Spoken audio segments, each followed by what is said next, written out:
gentlemen, welcome back to the TurnBucklePad, and I have been anxiously awaiting this interview with the man, none other than the B-O-Z himself, Steve Boz.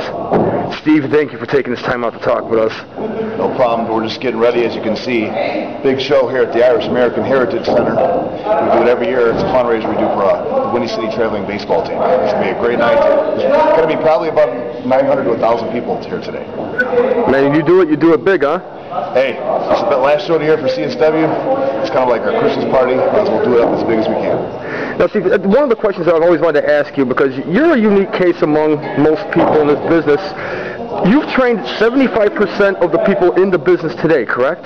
I wouldn't say that, but I've trained a lot of people in Chicago and the Midwest area. You know, I've trained, probably in the last 15 years, I've trained hundreds, probably 300-400 guys at least. What made you go into training, outside the fact that you're really popular and you get over everywhere that you go, what made you also want to train too?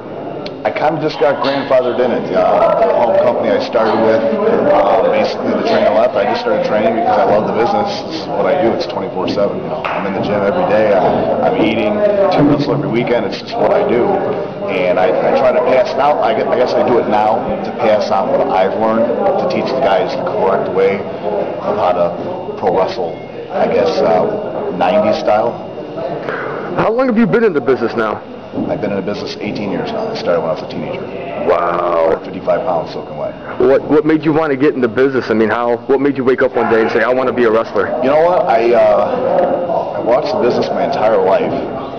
And then I think when I started seeing the smaller guys in the business, the Brian Pillmans, the Jushin Thunder Ligers, I'm like, you know what? I actually have a chance of doing this. You know, because those guys weren't 6'4", they weren't 300 pounds. When I started seeing the cruiserweights, the Eddie Guerreros and those guys, I was like, I can do this.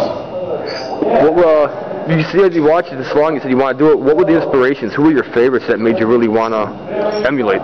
Probably growing up in the 80s, probably Roddy Piper, Paul Orndorff, Hulk Hogan, Randy Savage.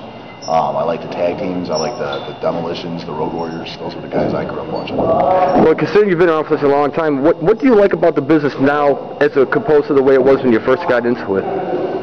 What I like about it now? Actually, what I like about it now is CSW, because we try to keep that old passion alive where it's good versus evil. Sometimes you watch some of the stuff on TV and the story's not told, and you really don't know who's the good guy or who's the bad guy. That's very true. Steve, we ask this question to everyone, and I'm really interested to see what you're going to say. What advice would you give to anyone who wants to get into business or who is new in the business?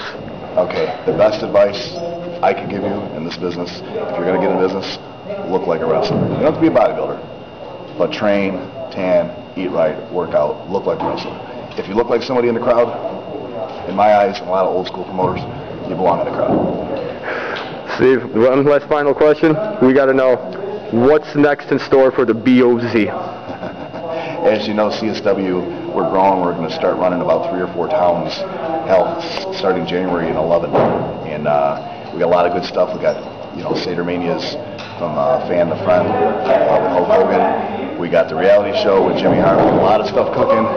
Sky's the limit for the B-O-Z and the CSW in 2011. Well, fans, you heard it here live, straight from the man himself, the B-O-Z, Steve Boz.